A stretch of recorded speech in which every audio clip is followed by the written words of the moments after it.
पंजाब में सभी टीचर्स जो काम कर रहे थे 7,000 प्लस टीचर्स को वहां पर एक बार में सबको परमानेंट किया गया। आपको निर्णायक कदम लेने होंगे, यूनिवर्सिटी के ऊपर दबाव डालने होंगे।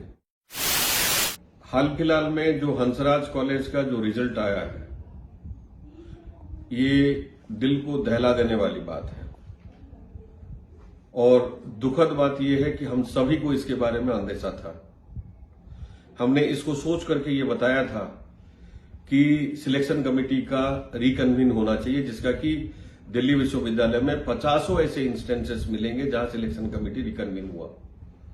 लेकिन जिन लोगों को ये काम करना चाहिए था, उन्होंने कोई ऐसा कदम नहीं उठाया जिसके तहत सिलेक्शन कमेटी रिकन्वीन हो।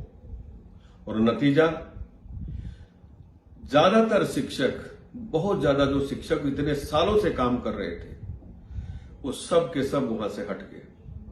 चाहे वो हंसराज कॉलेज, लक्ष्मीबाई कॉलेज और डिपार्टमेंट्स में कॉमर्स डिपार्टमेंट क्यों ना हो, और बहुत सारे डिपार्टमेंट्स में जहां जहां इंटरव्यू हुए हैं, सब जगह पर जो हमारे साथी काम कर रहे थे, और 10 साल से, 12 साल से, 15 साल से, मैं तो मानता हूं हमारा डूटा जनरल बॉडी का जो रेजोल्यूशन है उसके तहत जो 5 महीना से भी काम कर रहा है, जो महीना भर से भी काम कर रहा है, सबका हक है। हम इन सारा चीजों के ऊपर घंटों बहस करने के बाद 2016 का खालसा कॉलेज का ऑडिटोरियम में हमने ये इसका शुरुआत किया था और फैसला होते होते 1.5 साल लग गए। हम कॉन्सिस्टेंटली उसके ऊपर काम करते रहे। हमें पता था कि अगर एब्जॉर्प्शन का बात नहीं होगी तो सबको बाहर का रास्ता दिखाया जाएगा। और आज एब्जॉर्प्शन के ऊपर जो दिसंबर का आंदोलन था, वो एक अनोखा आंदोलन था। स्वतः हजारों के तादाद में शिक्षक उभर करके आए थे, सड़कों के ऊपर बैठे, दिन रात बारिश आंधी तूफान में भी नहीं गए। लेकिन दुखद बात है, और इन सारा चीजों को संज्ञान लेकर के मिनिस्ट्री ऑफ एचआरडी ने 5 दिसंबर को उनको खुद बुलाया और खुद बात किया। थोड़ी ही अगर हम प्रेस करते तो हम अपना लक्ष्य जो है एब्जॉर्प्शन तक पहुंच सकते थे। लेकिन उस समय के जो नेतृत्व वाले दल था और बाकी जो साथी थे, उन्होंने बार बार डूटा एग्जीक्यूटिव का रेजोल्यूशन को खंडित करने की कोशिश किया, डूटा जनरल बॉडी का रेजोल्यूशन को डिवाइड करने की कोशिश किया। ऐसे समय में हम एक सशक्त छवि को प्रेजेंट करना होता है, लेकिन उन्होंने हमेशा चाहा कि एक डिवाइडेड ओपिनियन जाए। काली पर्ची पीली पर्ची के नाम पर उस समय में बहुत चर्चित रहा। ये सारा चीज लाई गई। क्यों? क्योंकि बाहर में ये नहीं चाहते थे कि एक स्वर से सब लोग बोले कि एब्जॉर्प्शन होना चाहिए। वो एक डिवाइडेड हाउस का प्रेजेंट करना चाह रहे थे। वैसे ही आज जो नेतृत्व है वो रेगुलराइजेशन की बात कर रहे थे। चलो, हमने कहा कि कोई बात नहीं, ये रेगुलराइजेशन है, एब्जॉर्प्शन है, क्या है जो आज हो रहा है? लोग डिस्प्लेस हो रहे हैं, वो कहां जाएंगे?